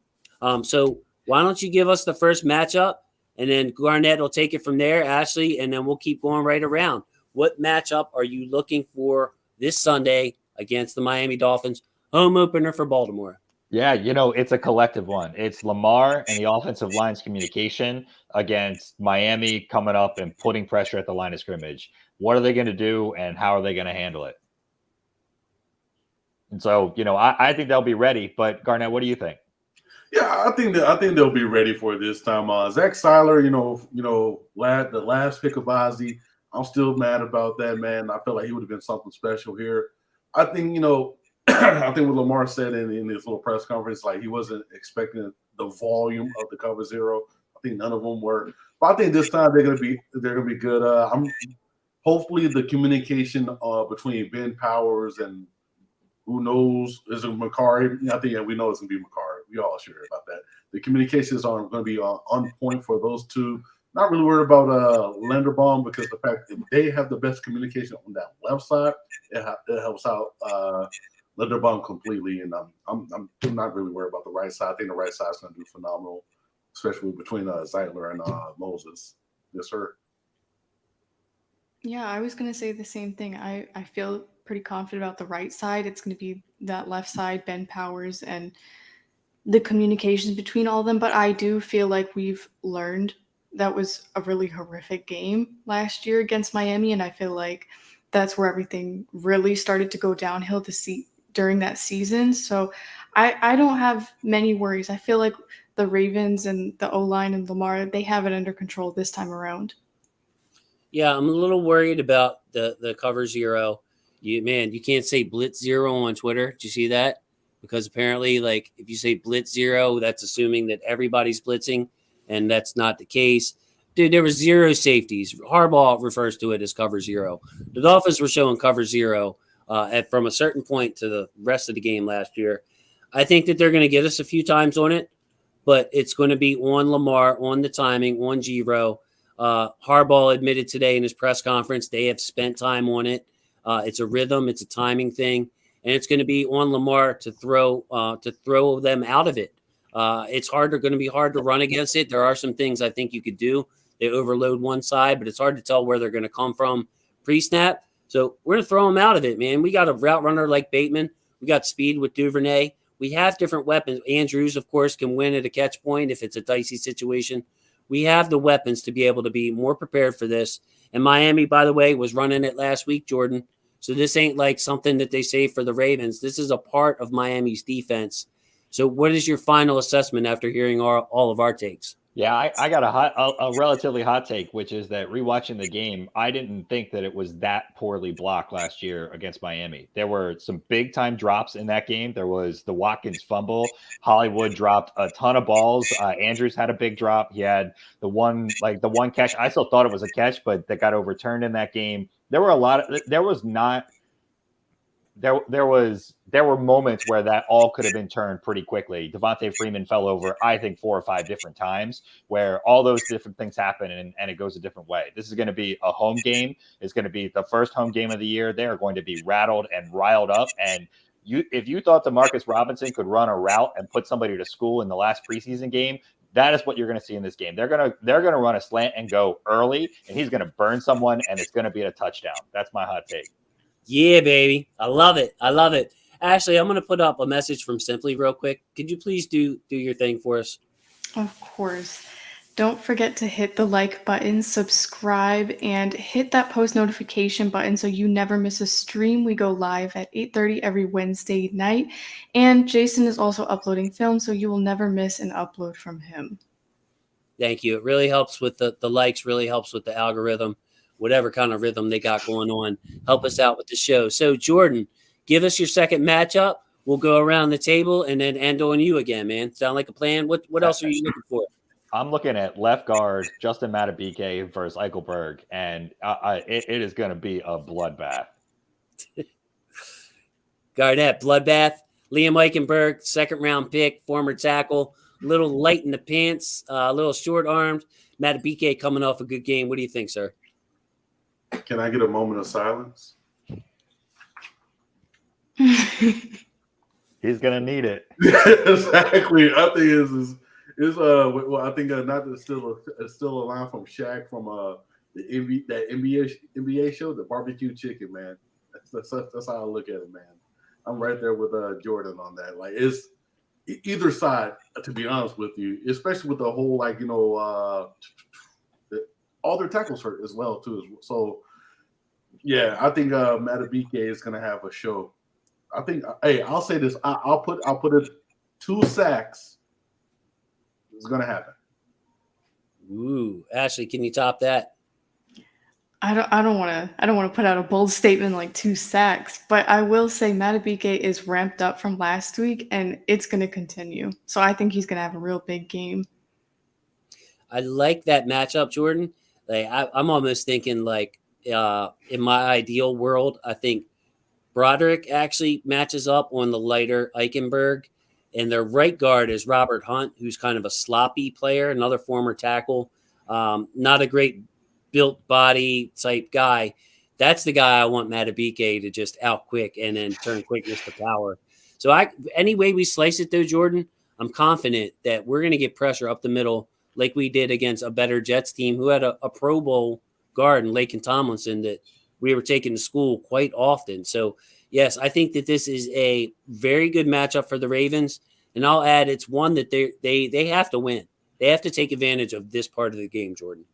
Yeah, and Barrett Tucker, a good guard for the Jets as well. And you still see interior pressure from the Ravens all week last week. You know, whether it be Matabike, it's going to be Pierce, it's going to be Campbell. These guys are going to feast on the guards. It's the weak spot of the Miami's offensive line, especially if they've got backup tackles in there. You know, if those guys aren't able to go on their part, you know, I think we're going to see them be able to take advantage of it. I love what Mike McDonald is bringing to the table here, letting these guys one gap a little bit, changing the approach, you know, not forcing us to stay in those 2 gap motions, letting Matabike be what we know he's capable of being. Jason, I know he's your guy. He was your guy 2 years ago, so he's still got to be your guy now. And, you know, I think he's going to be in for a big game. I think the whole defensive line is going to be in for a big game and a big year, honestly. All right, Jordan, I'm going to get to some comments here. Getting some great comments. Thank you guys for participating. Thank you for the likes. I don't know how to see the likes or whatever, but it's all good, man. I appreciate it. Balta Raven, our guy. We can score on the cover 0 at M&T Bank. Absolutely. That's another thing. Home crowd. Everything should be working. The communication should be easier. Yeah, simply AS10. I remember that, buddy. Watkins stopped running. T Will. Talking about double tight end. That's one way you could attack it. It's just, you know, if they want to put those cover guys on, you could have your tight ends and then put Bateman on an island out there. Because, again, cover 0 means there's no safeties. So if you imagine like a whole wide open field with Rashad Bateman on one side, definitely. Let's see what else. Have I made a video for CJ? Talking about CJ Mosley? CJ. Who am I? Guys, am I missing something? Who's CJ? Nobody? No, Baltimore get up. I'm not sure, buddy. I could do some Jets cut ups. I was thinking about doing them, but some Jets guys did it. Laid back, Big Al. Good thought here. I think everybody is expecting the 0 blitz, but it's a different coaching staff. Yeah, Big Al. Brian Flores went to Pittsburgh, and I think they changed it some to throw us off. I kind of disagree with Big Al because they were running it last week against New England. Jordan, did you notice that, buddy? Yeah, they were. Same design, everybody up in the line of scrimmage, 3 guys at the yard marker of the first down pickup, you know, depending on the number of wide receivers that are out there on the field. You know, at some point, though, you know what to do with it. You know what to expect with it. You know how you want to attack it in the formation. They're not going to get caught off guard. It's not a short week. They are at home. So I think there's a chance that they try and run it early. And if you do get that shot over the top, you get that double move, you get Bateman getting a little wiggle and beating somebody, then I think that laid back Big Al is right that they'll pull off of that pretty quickly if the Ravens find a way to beat it. Yeah. Garnett, I got one for you. Baltimore, get up, man. Thanks for the question. Really appreciate your support. TJ Carey, what do you think about him, Garnett? I don't know much about TJ Carey. He worked out, was signed to our practice squad, you know, to kind of replace Kyle Fuller, but obviously he'll be in the back of the pecking order there. Yeah, I think he was a serviceable corner when he used to play for the Browns, I believe, and he was decent. I mean decent as in like a nice rotational piece, but I mean, we still got Jalen Armour Davis and Brandon Stevens still. So I think those guys will see a little bit more, action before the guy that we break off to from the practice instead of a practice squad elevation. But we're not in the same situation as last year where we're literally getting guys off the streets. We still got some stocks left to pull off the shelf. Yeah. We got some great questions here. I like I said, I don't know much about TJ Carey, and I don't like to just make stuff up. You'll never get that from me. Jordan, third matchup though. So we got one matchup that we're thinking big plays are going to come from. I got a kind of doom and gloom from last year. Just a little nervous about that cover zero, not blitz zero for anybody that gets upset about the non-exact term. But we're all in agreement that the defensive line versus Jordan narrowed it down to Matabike versus Eichenberg. Positive matchup. So, Jordan, give us your third and last matchup. Yeah, you know what? It's Mark Andrews and Isaiah Likely against whoever is kind of left over in this matchup from the Dolphins. And so is that a safety in Holland who is really good? Is that their inside linebackers who are less good? Baker and Roberts, I don't think that they're going to be able to have a big impact. And I think this is one of those games where Mark Andrews could feast, because if you spread them out and you use the routes correctly and you've got a sense of, from watching film, what you think these kind of interior, when they are in that cover zero look, and you've got basically what they were doing is they were rushing up. Two of the guys would touch essentially an offensive lineman and then they would bail. There's only so many times so many iterations that you can do that. Only so many times you can do that. The Ravens should start to be able to pick up on some of those tendencies. The quick ball out in those circumstances, I think, is to Mark Andrews. And I think we saw it last week. He had a preference for Likely. He just didn't catch the ball. I think these two guys could really eat. Take it away, G. Oh yeah, I'm right there with. I think if we take a couple shots vertically, just to loosen up the middle and those sorts, I think it could be a huge day for Mark Andrews. And hopefully, likely he'll get a couple third down conversions and some yak, and the yak ability shows up. So. Yeah, I'm right there with that that third take. I really do believe. I hope we go out there and just throw it deep a couple times just to open up the middle of the field, because I think we can make a living. And because Baker is a good linebacker, but against Mark Andrews, I don't think he's that good. You know what I mean? No disrespect to Baker. Yeah, and I forget which comment it was who brought up the double tight end, but we know how much Greg Roman loves that. So I'm excited to see how that plays out with Likely and Andrews. And Andrews is, I know it's only week 2, but he's due for one of his big games that we know him for in this offense. So maybe it'll be this week. I feel like it, Ashley. And you know what? The yak from Likely, I hadn't thought about that yet this week. That's a really good point. Cover zero, obviously you don't have any help behind you.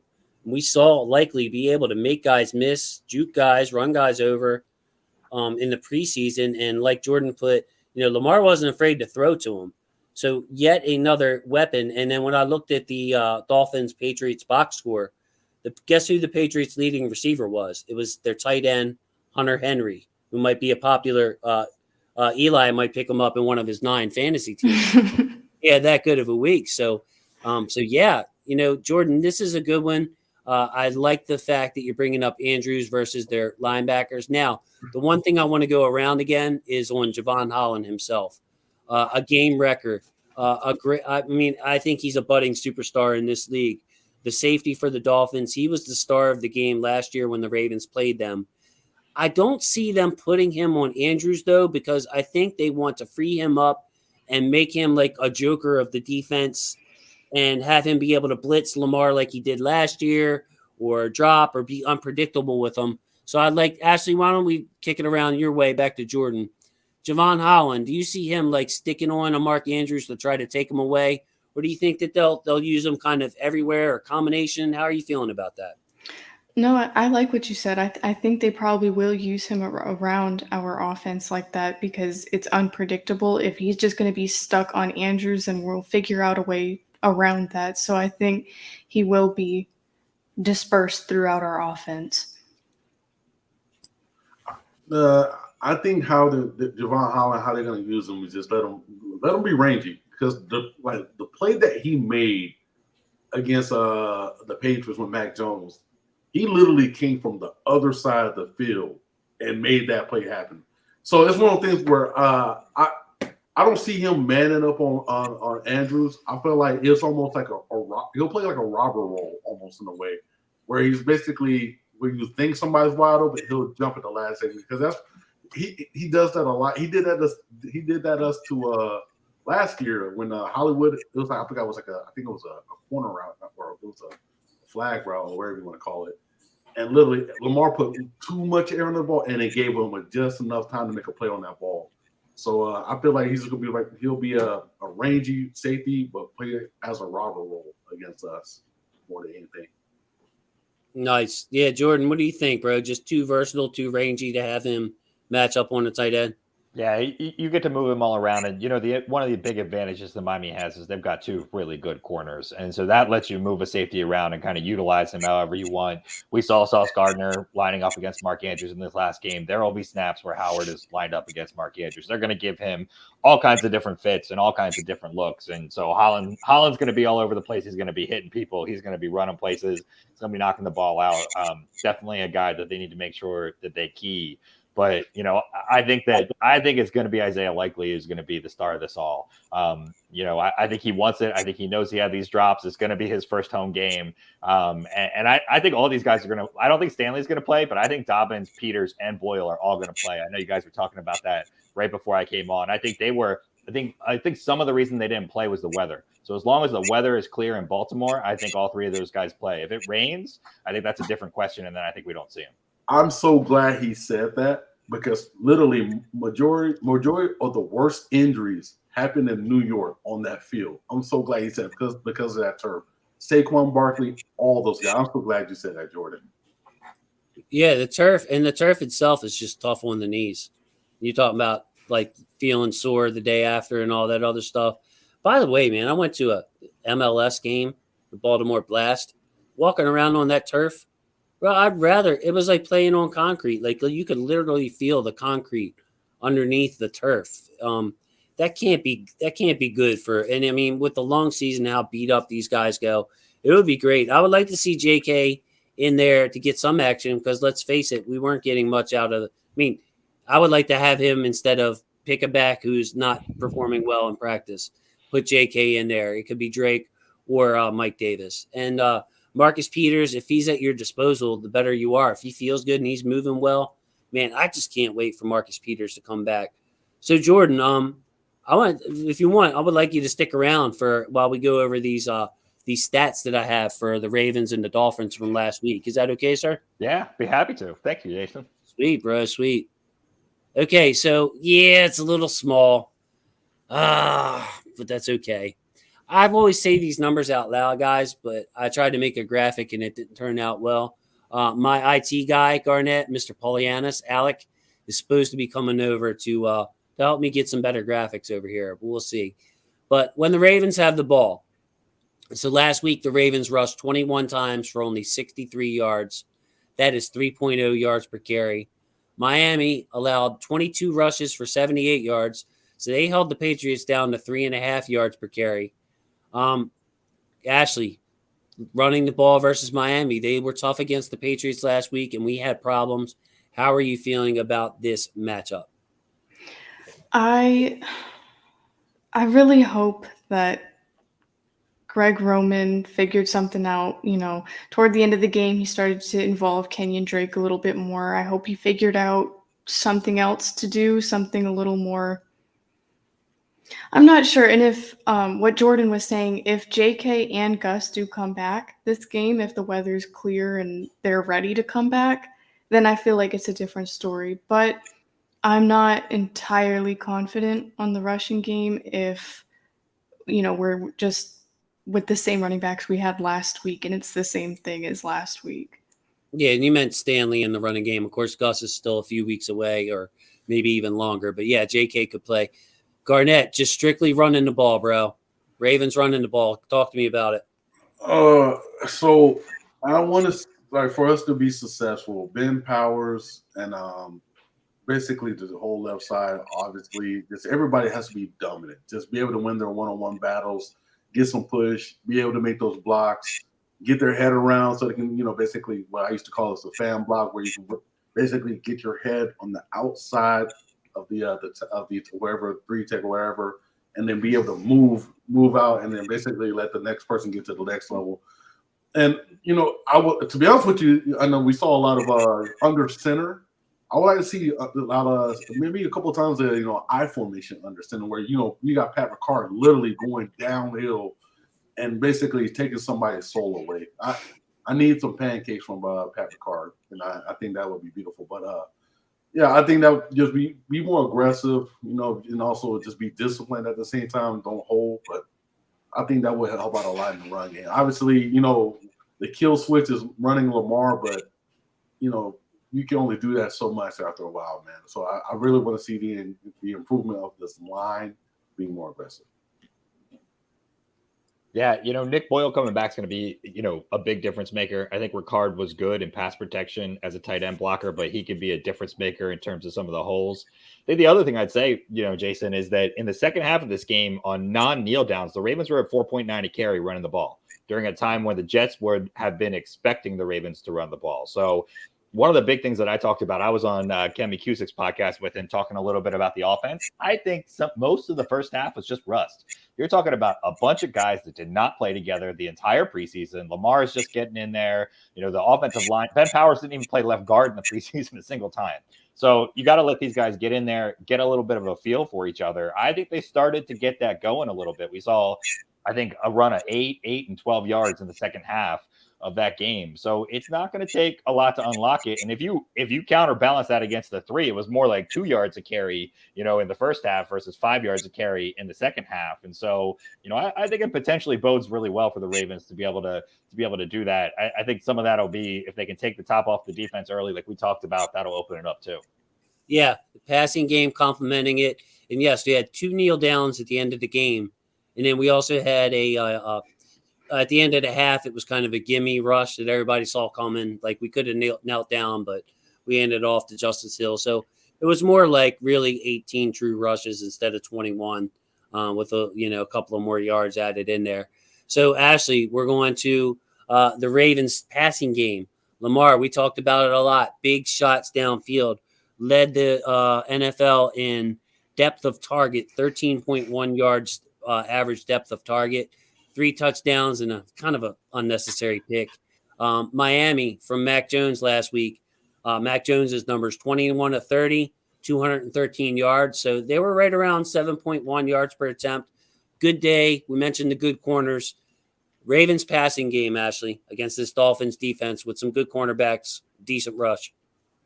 I have confidence in the passing game, especially if we start earlier with it. If we don't have that slow start, if we come out ready to pass the ball, I think Lamar's going to have a great day passing the ball, great game. Yeah, so I guess I'll pick up right there, and I will say it could be I guess would be a great day, because the fact that Byron Jones is still recovering from injury. So I feel like, what Jordan said earlier about those double moves from Demarcus Robinson, I think those things will come in full effect, off of play action. Like I can't wait for it. Just the Lamar. Ever since our preseason game, I've been thinking about the whole. I know, Jordan, I'm glad you guys are all together, because I remember back in a couple months ago, when you guys did the live draft show, and the topic was about the play action of Lamar turning his back on the defense. And this is one of those things where we know now, like, if he does it with route runners like in Bateman and Robinson, and they put a double move like that, man, pick your poison. You know what I mean? So I really can't wait to see that in full effect. And I think that's going to happen this week against Miami, because obviously, they're going to load up the box expecting us to try to improve our run game. But basically, we're going to improve our run game by going with the top. And I really do see a lot of great things happening. I was giving Ken a hard time about that yesterday, Garnett, and I was saying that boot action, it was there. It's going to unlock a lot of stuff. I think that they're going to be able to throw the ball on these guys, Jason. Even with there were 5 or 6 extra catchable balls that were in that last game that didn't happen. That should have looked more like 20 to 22 for 250, 260 for Lamar. If these guys are going to be locked in to try and stop the run, locked in to try and stop Lamar from getting to the edge, making sure that he's not going to beat him with his feet, then he's going to jack up that average depth of the target. He's going to take it down the field, and they're going to light him up. So I don't think there's any question in my mind that they'll have a good passing day. Yeah, I'm with you guys. I think that we'll have success, but we're going to be more ready for this cover zero. And then the other thing is they're going to be big plays that come from it naturally on both sides. Like maybe Miami does sack Lamar 3 or 4 times, and they get theirs. Maybe the wrong routes, wrong. They're going to get us a couple of times with it. But the flip side of it is we're going to be able to get them with it, with DeMarcus Robinson, with Bateman, with Likely, and with Andrews. It's like that's a really stout route running yak type group with some explosiveness to it. So I see it going both ways. And in the end, all you need is a few big plays out of your passing game to really turn the tide. The Dolphins are going to play with fire. We'll see if the Ravens can make them pay with this blitz zero and just an aggressive 3-4 defense overall. Forget about the blitz or cover zero, not blitz zero. They don't all blitz, but it is 0 safeties in that thing that they run. So we will see it. All right, so we'll flip it over to when the Dolphins have the ball. The Dolphins could not run the ball effectively on the Patriots. 23 rushes, 65 yards. They use a little bit of the read option that we see with Lamar, but it's more of an RPO. You'll see some quick passes come out of it. The Ravens, a little uncharacteristic against the Jets, led up a few big runs, at least 2 that I'm remembering. Allowed 17 rushes, 83 yards, 4.9 yards per carry. So just going off a week, there's really not much you can tell. I just figure put the numbers up there to give us a reference point. Miami doesn't have all-star running backs. They don't have all-star offensive running blocking linemen. Actually, I'm feeling pretty confident that we can slow down the run here. I agree. I feel like they'll put a cap on it, especially like you mentioned, Miami doesn't have star running backs. I mean, Tyreek might get more rushes in than the actual running backs that they have, but I'm pretty confident our defense will shut it down. I feel like last week in New York, just weather, things like that just played more into why it was an outlier that way, and I hope it stays an outlier that way moving forward. I'm pretty confident that we'll hold Miami down to limited rushes. What do you think, G? Any concerns on the edge here, switching to more of a 4-man front, not having that extra outside linebacker on the edge? We're going to be able to get back to Ravens football, stopping the run? Yeah, I believe so. Going against Miami, I'm really curious about how Mike McDaniel, how he's going to try to use what's his name, Raheem Mostert, because like last week they really try to go downhill. He's not really a downhill running back like that. He's more of like a zone outside guy. How he was used in San Francisco, so they have a connection, obviously, from being under that San Fran tree. So I'm just real curious if they're going to try to go outside the edge with him. And, just a little, backstory. Raheem Mostert was a Raven at one point in time. So he had one of his best games against us in that Super Bowl run they had. And, certain players just never let teams go. So if we can just stop him, don't let him get around the edge, because he is one fast joker, man. I tell you what. And if we can stop that, we're good, man. That's the only thing that worries me. But if it comes about trench warfare, we're gonna win every time. We're gonna win that war. So Jordan, they're using a lot of Chase Edmonds too, former feature back for the Arizona Cardinals. He's put up some good, some good, at least one good season, I believe. Some nice runs, some explosion. Garnett mentioned they used that Shanahan tree that we see in Cleveland a lot with the outside zone stretch and the boots and all that other stuff. How do you feel about them running the ball against the Ravens? Yeah, I'm going to take a little bit of a different angle here, and I think that we're going to see them be able to run a little bit more on them because the Ravens are going to keep a lot of guys back. They're going to keep Tyreek Hill and they're going to keep Jalen Waddle in front of them. They're going to be in cover 4 a lot. They're going to be in high cover 2 a lot. They're going to let them have some of those runs. And we saw some of those runs happen in the Jets game for the same reason. The Ravens were up. They knew that they had the opportunities. They were getting the rush. You give them those opportunities, and the Jets were willing to take them. So I think they'll get a little bit of action, and I think we'll probably see something closer to 4+ per carry. But I think that's okay. And I would gladly trade Chase Edmonds touches for Tyreek Hill touches and Jalen Waddle touches in the passing game. And I think that won't, sometimes the stats don't necessarily tell you the whole story. Got you. So, hey, we'll give them a short run. We'll give them a short pass, but they're going to have to move the ball downfield. Do you see that, Jordan, as a trend throughout the season? I do. I especially with these extra safeties and Clark coming up and playing a little bit more in the box, but I think the Ravens want to get back to a little Dean Pease-esque bend, don't break kind of mentality. Garnett, what do you think about that, man? Like, I feel Jordan on this. I feel like it could be, a different defense instead of these big 2-gappers up there and outside linebackers being real disciplined, setting the edge.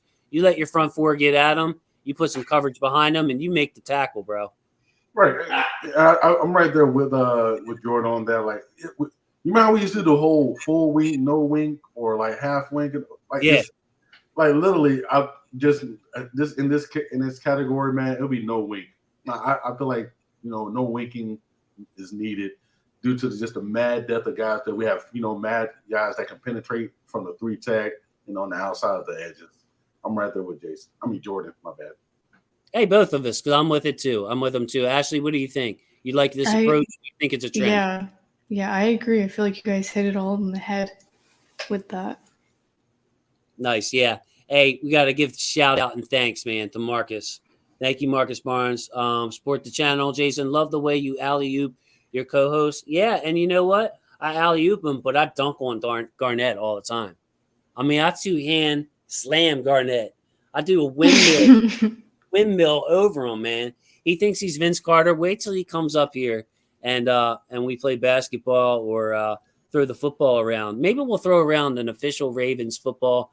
Did you know, Jordan, that Garnett has a football from the Miami 5-touchdown game opening day, Lamar football? Very nice. That's a good one. Yeah, he says he's going to give me one, and then he says he's not going to leave one at the house. So I might have to. I don't know. I don't know what I'm going to do about that. Garnett?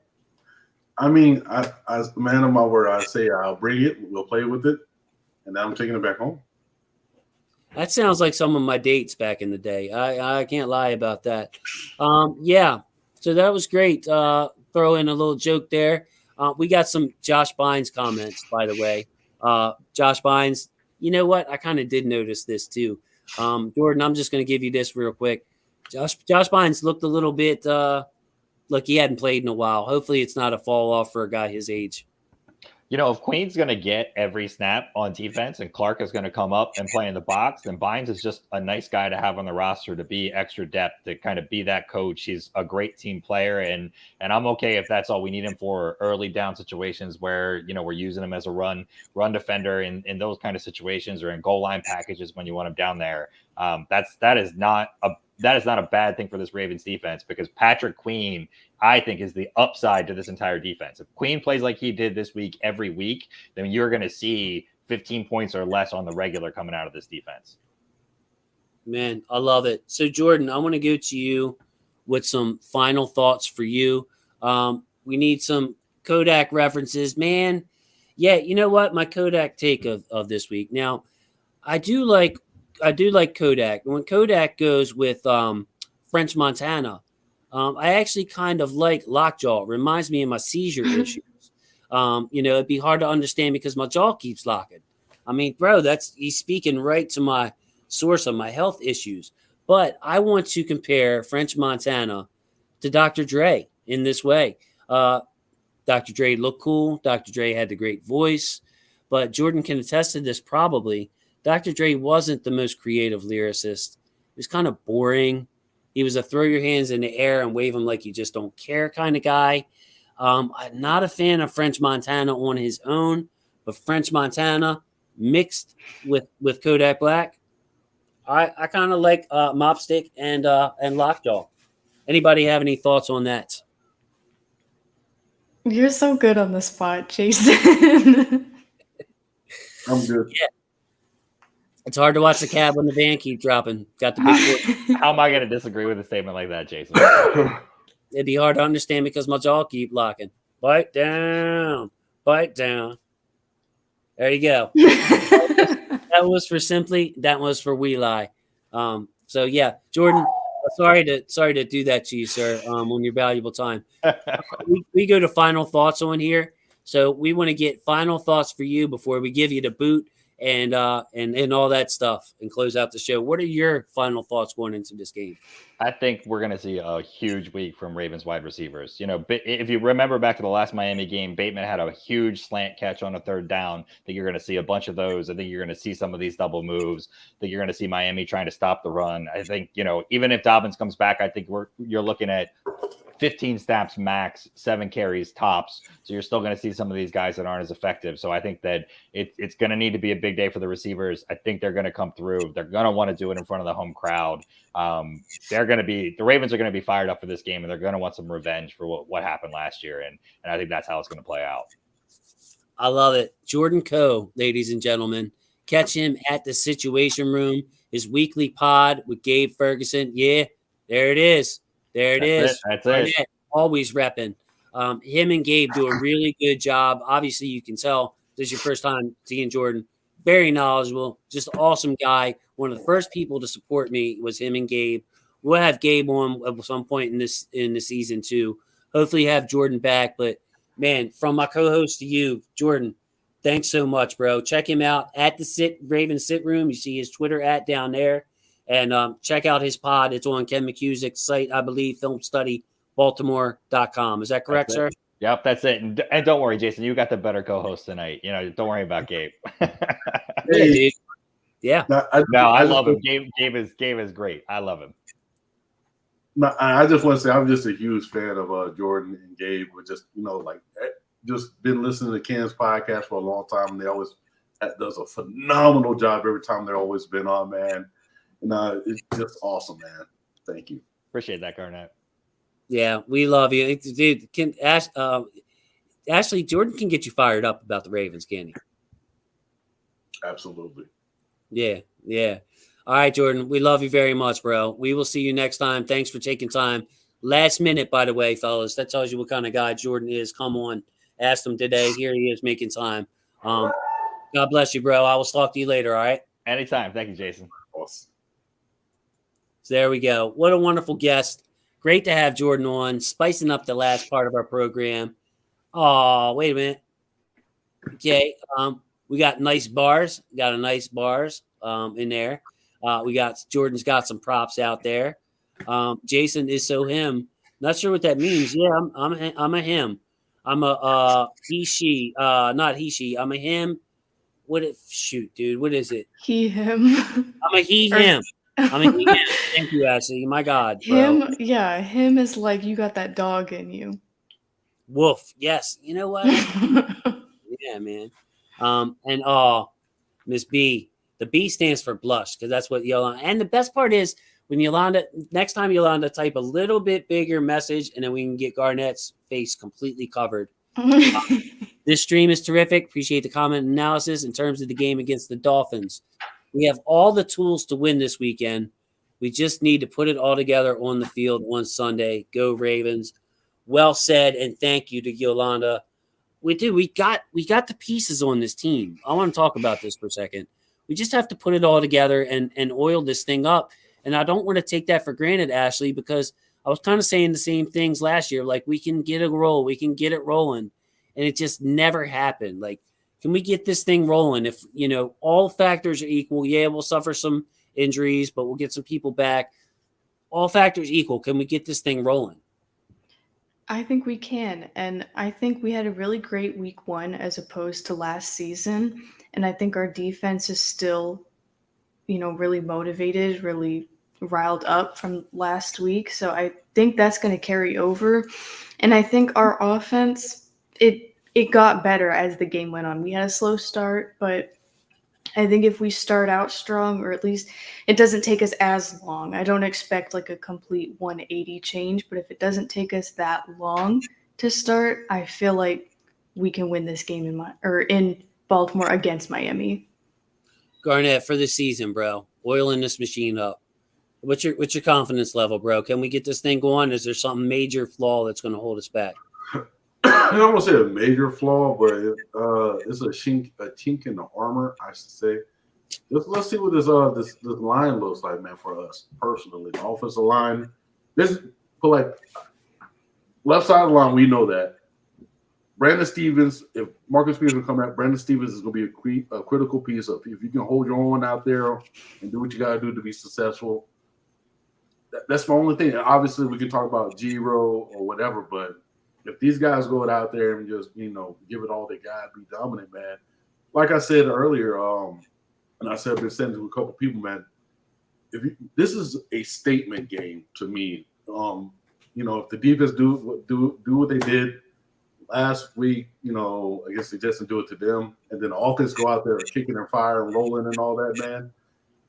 Going down to New England, I ain't worried about that. But like the next one, I don't like looking beyond and all that, but the statement starts here, and then when we get to the Bills, that's when it becomes okay. We're for real. Hopefully we'll get up to this point. But I feel like we can get it rolling. Garnett, I love your point. Offensive line, I'm sold on the defense. Okay, so I'm sold on the defense, even if it takes Marcus a little bit back, and we lose a guy here or there. Like I think that Mike McDonald's got a firm grasp on what he has to use and is going to use it properly. And I love Jordan, getting this conversation started about we're not going to die a quick death on defense anymore. We're going to make teams earn it yard by yard, and tackling. Tackling wasn't an issue. It was so beautiful to see. Everything was kept in front of us. But yeah, man, like looking at the short term, just to switch it or offense, I'm sorry, I wanted to say that's still like a touch and go thing for me. I want to see us put points up first to give McDonald a chance to attack and not have to play it so safe. For this game this week, here's our closing thoughts, guys. We're at that part of the show. This week, I feel like it's a big game. I feel like the reason it's a big game is because if we were to not win this game, it would throw away, for all intents and purposes, what we did week one. We won a road game week one. That's good. That was kind of expected, but still a road win in the AFC is a very good thing. This isn't an NFC team or anything like that. That'll count towards the tiebreakers. Road home openers, season openers on the road are always tough. We won. Very good win.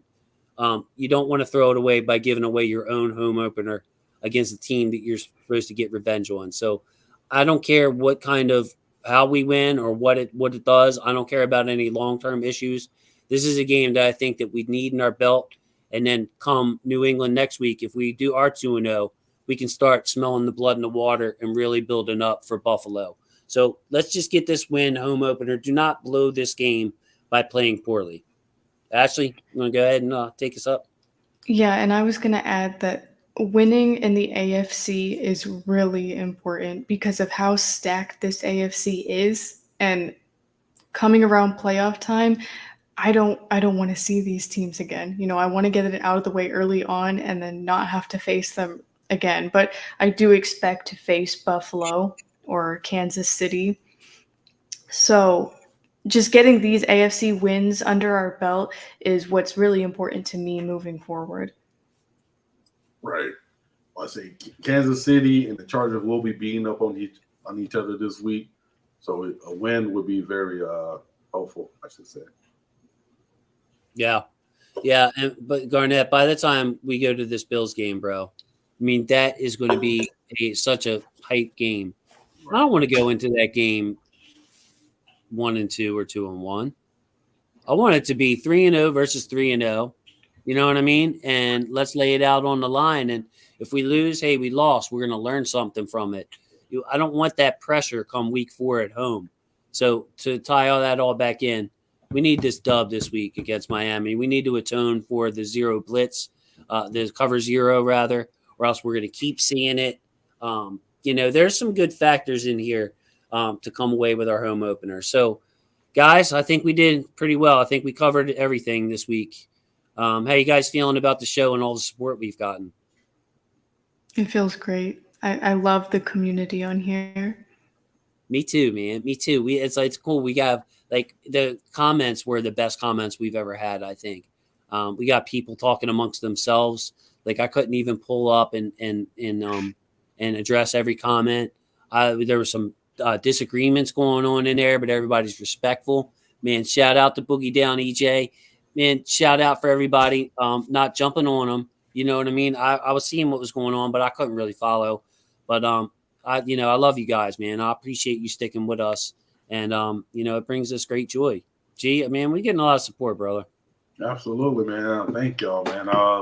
Going live was a great idea by Jason, and I'm sure, the fact that like literally, this whole football is family movement is a real deal, I believe, because some people look for escape from, I guess, personal life, from work or just anything. So just to come around here around about 8:30 just to talk ball and talk whatever, man, it's an awesome thing to have. All right, so that was very well said by Garnett. So I'm going to close it out on this one. Thank you to our football family. Love our football family. Hit the like button on your way out. Thanks to everybody who's watching this on replay. I hope you can make it with us one Wednesday night. If your work schedule or maybe you're in another part of the world watching, we get views from all over. I hope you can join us one week because we love it and we love the comments. So with that, I would like to say thank you and good night. Say goodbye to the people, fellas. Have a good night.